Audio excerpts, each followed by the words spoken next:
Meus queridos irmãos, a paz do Senhor Jesus Cristo, estamos aqui mais uma vez para transmitirmos a palavra do Senhor nosso Deus. Mas aproveitando o ensejo, está informando aos irmãos que estaremos passando alguns formulários para os queridos que estão nas suas residências, para estar fazendo assim as anotações dos cultos que estão sendo realizados nos seus lares. Vocês vão estar recebendo um formulário e vai estar observando aí cada ponto do que deve ser feito.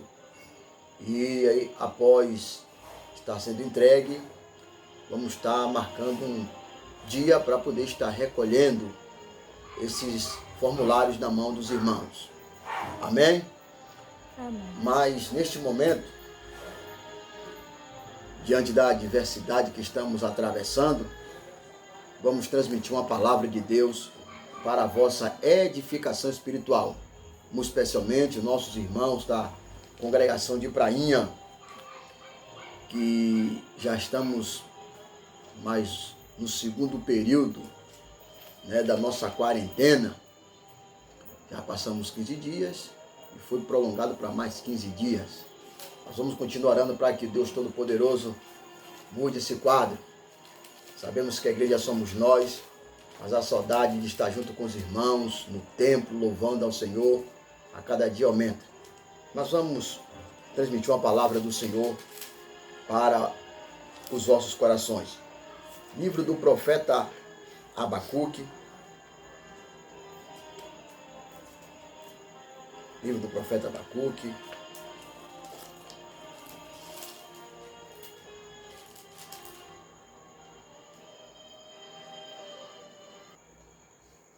Vamos estar lendo aqui a mensagem de Deus no livro do profeta Abacuque, no seu capítulo de número 3, e leremos a partir do versículo 17 a seguir, que diz assim: Porquanto, ainda que a figueira não floresça, nem haja fruto na vide, o produto da oliveira minta, e os campos não produzam mantimentos, as ovelhas da malhada sejam arrebatadas, e nos currais não haja vacas.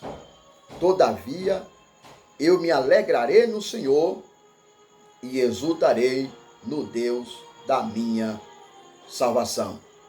Jeová, o Senhor, é minha força, e fará os meus pés como os das servas, e me fará andar sobre as minhas alturas, para o cantor sobre os meus instrumentos de música. Graças a Deus. Irmãos, sabemos que os dias são difíceis, que os dias são maus, mas não podemos perder a nossa esperança, nem a nossa confiança no Deus de Abraão, no Deus de Isaac e no Deus de Jacó. Esse livro a qual nós lemos, o profeta Abacuque, capítulo 1 e o capítulo 2, esse profeta, ele faz um certo lamento por ver como os ímpios prevalecem sobre o justo em algumas situações. Ele mesmo dissera: Senhor, até quando os meus olhos verá a iniquidade? Porque a lei se afrouxa e o ímpio prevalece sobre os justos. É que nos seus dias ele estava observando que muitos dos seus compatriotas estavam sendo injustiçados. Aonde era para ser aplicada a justiça, se aplicava a injustiça. Em quem não deveria sofrer injustiça, na verdade estava sendo injustiçado. Em quem deveria ser a lei aplicada, estava, na verdade, vivendo sem punição ou coisas desta natureza, que não é diferente dos nossos dias. Nos deparamos com situações adversas em que nós temos visto isso ao nosso derredor. Mas, com tudo isso, o profeta, ele não desanimou. Pelo contrário, ele tomou um posicionamento. Em vez de ficar só nos lamentos, se maldizendo, não. Ele tomou um posicionamento. Qual foi o posicionamento do profeta? Ele foi orar, foi falar com Deus, foi buscar a presença do Todo-Poderoso.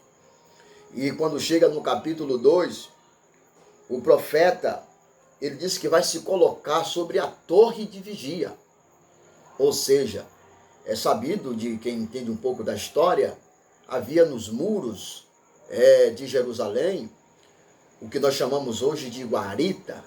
Na verdade era uma torre, onde ficavam os soldados de guarda, observando como sentinela, para ver se estaria sendo pego de surpresa ou surpreendido por algum exército inimigo. Então ele ficava na torre de vigia para observar e ver se o seu povo estava correndo perigo de ser atacado ou surpreendido por o exército inimigo. Então o profeta aqui diz que vai se colocar na torre de vigia. Mas desta feita é para quê? Para ficar atento, para ouvir a resposta que Deus iria lhe trazer. Porque ele já tinha orado, já tinha buscado a presença do Senhor. Então ele disse que ia ficar na torre de vigia para ver qual seria a resposta de Deus para ele. E ele começa dizendo aqui, então o Senhor me respondeu e disse, escreve a visão e torna bem legível sobre tábuas, para que possa ler o que correndo passa. Porque a visão ainda é para tempo determinado, até o fim falará e não mentirá. Se tardar, espera, porque certamente virá e não tardará. Então o Senhor Deus já tinha dado a resposta ao profeta. E qual foi a resposta? É que o Senhor Deus fala com ele que era para poder escrever com letras bem legíveis, ainda que alguém passasse, pudesse ter a possibilidade de ler o que ele tinha escrito. Pois bem, porque a visão tinha o seu tempo determinado, mas se alguém achasse que estava tardando esta visão, era para esperar, não era para se desesperar, porque a profecia iria se cumprir. Mas quando chega no Novo Testamento, o capítulo 10 de Hebreus, o versículo 37, o escritor faz a referência deste capítulo 2 de Abacuque, quando ele diz, porque ainda um pouquinho de tempo, o que há de vir virá e não tardará, mas o justo, por sua fé, viverá.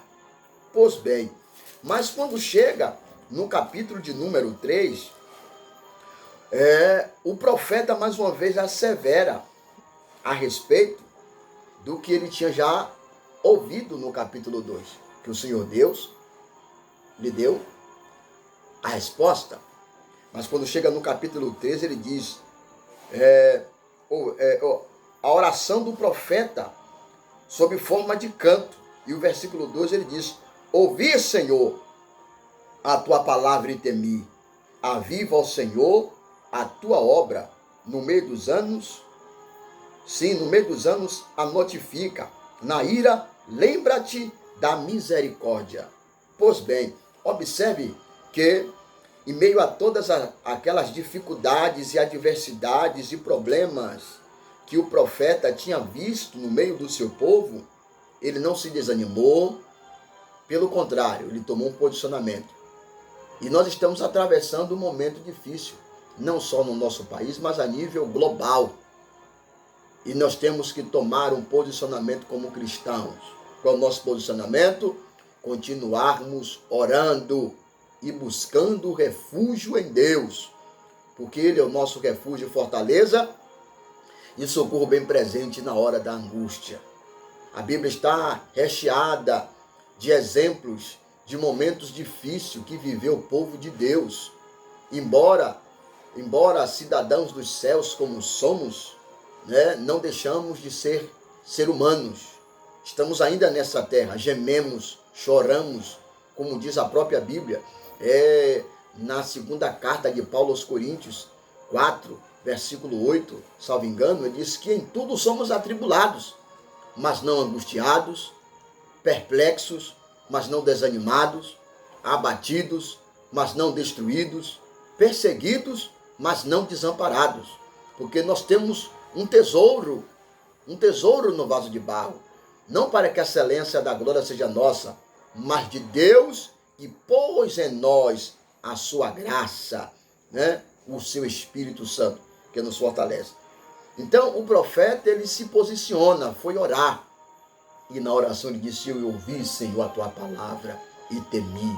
Aviva, Senhor, a tua obra. Porque no desfecho aqui do capítulo 2 ao capítulo 3, o Senhor anuncia ao profeta Abacuque mensagens de juízo que viria sobre os ímpios, sobre os rebeldes, sobre os desobedientes.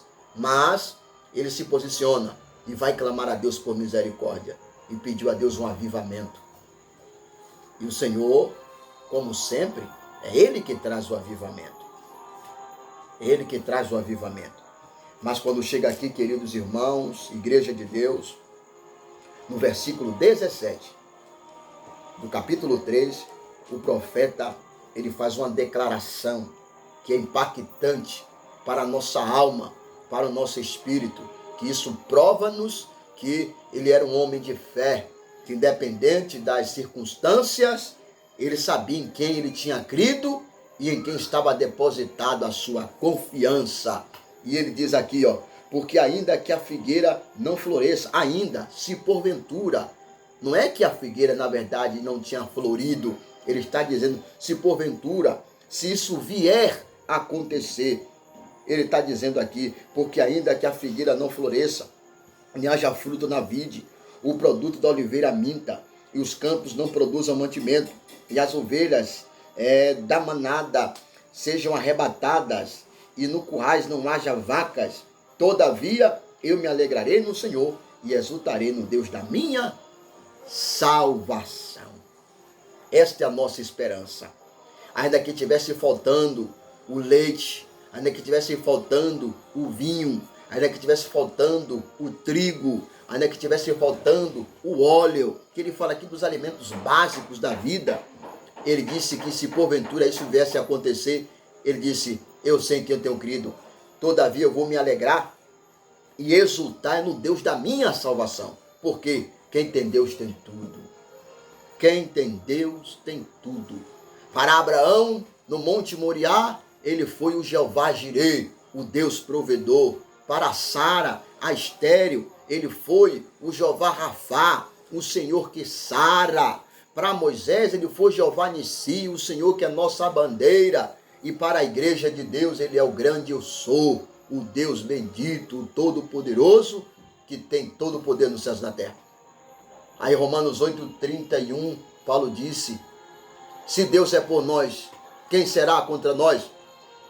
Aquele que nem o seu próprio filho poupou, mas antes entregou para que morresse por nós. Como não nos dará todas as coisas com ele?